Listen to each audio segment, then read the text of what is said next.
Hi friends, ఎలా ఉన్నారండి అందరూ? మేము చాలా బాగున్నాం. మీరు అందరూ బాగున్నారు అని అనుకుంటున్నాను. ఈ ఈ కథలు పురాణాలలోని స్త్రీల అసాధారణ కథలు, జ్ఞానానికి ఆధారం. డాక్టర్ సుధామూర్తి గారితో రచించిన స్వర్గానికి మెట్లు. పాండురాజు మరణించాక వితంతువైన కుంతి తన 5 కుమారులను తీసుకుని హస్తినాపురంలో రాజ్యమేలుతున్న భర్త దాయాది ధృతరాష్ట్రుడు, అతని భార్య గాంధారి, వారి 9 సంతానమైన కౌరవులతో ఉండటానికి వచ్చింది. పృథ అనే పేరు గల కుంతి తన పుత్రుల పేరుకే యువరాజులు. వారికి తండ్రి లేడు, వారసత్వంగా వచ్చిన రాజ్యం లేదు అని భావించింది. కొద్ది కాలానికి ఆమెకు బావగారి ఇంట్లో ఇష్టం లేని అతిథిగా ఉన్నట్టు అనిపించసాగింది. ఎన్నాళ్ళు అలా గడపాలా అని విచారించసాగింది. ఒకరోజు లోకసంచారి నారదుడు రాజభవనానికి వచ్చి కుంతి, గాంధారి మాట్లాడుకోవటం చూశాడు. మీరు దేని గురించి చర్చించుకుంటున్నారమ్మా అని ప్రశ్నించాడు. మా పిల్లల బాగోగుల గురించి అంది గాంధారి. అయితే మీరు పార్వతీదేవిని ప్రార్థించండి, ఆమె అమ్మలగన్న యమ్మ జగజ్జనని అన్నాడు నారదుడు. తల్లి పార్వతి యొక్క శక్తి సామర్థ్యాలు మహిమలు మాకు తెలుసు. కానీ ఆమెను మా పిల్లల కోసం ఎలా పూజించాలి అని అడిగింది కుంతి. గజగౌరి పూజ చేయండి. వినాయక చవితి ముందు భాద్రపద మాసంలో వర్షాకాలంలో చివర్లో చేయాలి అన్నాడు నారదుడు. పూజకు ఏమేం చేయాలి అని అడిగింది కుంతి. పార్వతీదేవిని మీ ఇంటికి ఆహ్వానించాలి. వీలైతే ఆమె కుటుంబాన్ని కూడా పిలవాలి. పార్వతి ఏనుగుపై రావాలి. అది వీలు కాకపోతే పార్వతి విగ్రహాన్ని ఏనుగుపై పెట్టి వస్త్రాలు, వస్తు సామాగ్రి, పుష్పాలను అమ్మవారికి సమర్పించాలి. మీ సంతానాన్ని రక్షించి కాపాడమని ఆమెను ప్రార్థించాలి. ఆ వివరాలు చెప్పి కుంతి, గాంధారుల వద్ద నారదుడు సెలవు తీసుకున్నాడు. తన గదికి వెళ్ళి కూర్చుని కుంతి బాధపడసాగింది. గాంధారి 9 సంతానం కల రాణి. ఆమెకు నిజం ఏనుగు దొరుకుతుంది. ఒక్కో బిడ్డకు ఒక్కో పని చెప్పి చేయించుకుని పూజను ఘనంగా చేయగలదు. నా తలరాత ప్రకారం నాకు అటువంటి అధికారము, స్వేచ్ఛ లేవు. నా సంతానం కూడా 5 మాత్రమే. నేనేం చేయగలను అని వగచింది. ఈలోగా గాంధారి తన మందిరంలో కూర్చుని ఆలోచించింది. నేను కుంతిని ప్రత్యేక పూజను పిలవకూడదు. ఆమె వద్ద ఎటువంటి వనరులు లేనందున నేను ఘనంగా పూజ చేయటం చూసి రాణిగా కోల్పోయిన వాటి గురించి బాధపడుతుంది.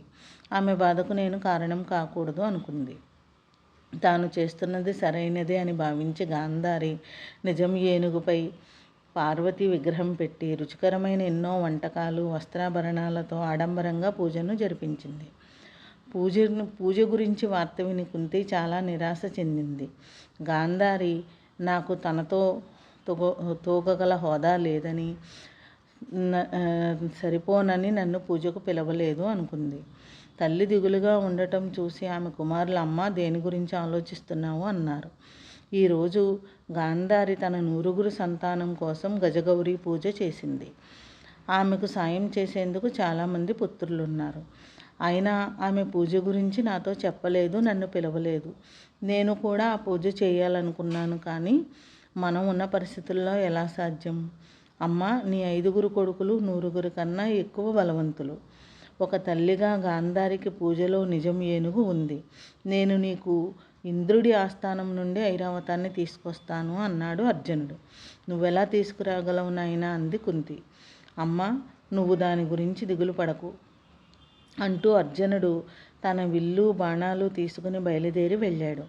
అతడు నగరం పొలిమేరకు చేరాడు. ఆరుబయట ప్రదేశంలో తన ఇంటిని సంధించి వందలాది బాణాలు కురిపించి స్వర్గానికి మెట్లుగా నిర్మించాడు. ఆ మెట్లెక్కి ఇంద్రుడి సభలో ప్రవేశించాడు. దేవేంద్రుడి సభలోని దేవతలు ఒక మానవుడు స్వర్గంలో ప్రవేశించటం చూసి కంగారు పడ్డారు. ఇక ఎవరు పడితే వాళ్ళు స్వర్గంలో ప్రవేశించి తమ సంపదను కొల్లగొట్టవచ్చు కదా అని భయపడ్డారు. నేను అర్జునుడిని. ఓ గౌరవనీయులారా, నేను ఇంద్రుడిని కలవాలనుకుంటున్నాను అన్నాడు. ఇంద్రుడు ధైర్యవంతుడైన ఆ యోధుడిని గుర్తించి ఆప్యాయంగా, ప్రియమైన అర్జునుడా, నీకేం కావాలన్నా ఇవ్వటానికి సిద్ధంగా ఉన్నాను. కానీ నీ పని పూర్తయిన తర్వాత ఆ శరసోపానాలు నాశనం చేస్తానని మాటివ్వు. నువ్వు సచ్చీలుడువు కానీ భూలోకంలో ప్రతివారు నీలా ఉండరు. అయోగ్యులైన వ్యక్తులు మా లోకంలో ప్రవేశించడం మాకు ఇష్టం లేదు అన్నాడు. అర్జునుడు వినమ్రుడై, మా తల్లి గజగౌరి పూజ చేసుకోవాలనుకుంటుంది. దానికి ఆమెకు ఏనుగు కావాలి. మీ ఏనుగును అప్పు ఇస్తారా అన్నాడు. తప్పకుండా, నువ్వు ఐరావతం తీసుకు వెళ్ళవచ్చు. నీవు నిర్మించిన సోపానాల మీద తీసుకుని వెళ్ళు అన్నాడు ఇంద్రుడు. నీకేం కావాలో అవన్నీ తీసుకువెళ్ళు అని అంగీకరించాడు ఇంద్రుడు. నువ్వు శివుడు పార్వతులతో మాట్లాడి ఆ పూజకు స్వయంగా వారు వచ్చేలా చేయగలవా? ఇంద్రుడు నవ్వి, సరే, వారితో మాట్లాడతాను అన్నాడు. అర్జునుడు ఐరావతాన్ని, అవసరమైన పూజా సామాగ్రిని భూమికి తీసుకువచ్చాడు. పవిత్ర పూజా సమయంలో పార్వతి శివుడితో ప్రథమ గణాలతో విచ్చేసింది. పూజ ముగియగానే పార్వతి కుంతిని ఆశీర్వదించింది. నీ సంతానం ధర్మం, సత్కార్యాలకు మరో పేరుగా ప్రజల మదిలో గుర్తుండిపోతారు. నీ కుమారుడు అర్జునుడు నీ కోరిక నెరవేర్చడానికి స్వర్గానికి నేరుగా వచ్చాడు. అతడు నీ పేరిట పార్థుడు, పృథుకుమారుడిగా ప్రసిద్ధుడవుతాడు. నేటికి కర్ణాటకలోని సంతాన శ్రేయస్సు కోసం గజగౌరి పూజ చేస్తారు. ఈ పూజ 16 రోజుల పాటు రోజుకో రకం ప్రసాదం నైవేద్యంతో చేస్తారు. అన్ని కులాల వారు ఈ పూజ చేస్తారు. ఇందులో పెద్దగా ఎలాంటి తంతులు లేవు. నమ్మకం, విశ్వాసంతో కూడుకుని ఉంటుంది. నిజం ఏనుగు దొరకడం కష్టం కనుక ఈ రోజుల్లో మట్టి ఏనుగు మీద పార్వతి విగ్రహాన్ని ఉంచుతారు. ఇది డాక్టర్ సుధామూర్తి. ఇవి పురాణాలలోని స్త్రీల అసాధారణ వ్రత కథలండి. ఇప్పుడు మనకి ఆషాఢం సందర్భంగా అమ్మవారు కథలు చెప్పుకుందామండి మనం. ఇవి డాక్టర్ సుధామూర్తి గారు రచించిన పుస్తకంలోనిది, జ్ఞానానికి ఆధారం అనే పుస్తకంలోనిది. ఇలాంటి మంచి మంచి కంటెంట్ల కోసం మా గీతాంజలి ఛానల్ని తప్పకుండా సబ్స్క్రైబ్ చేసుకోండి. మీ ఫ్రెండ్స్కి, ఫ్యామిలీ మెంబర్స్కి షేర్ చేయండి.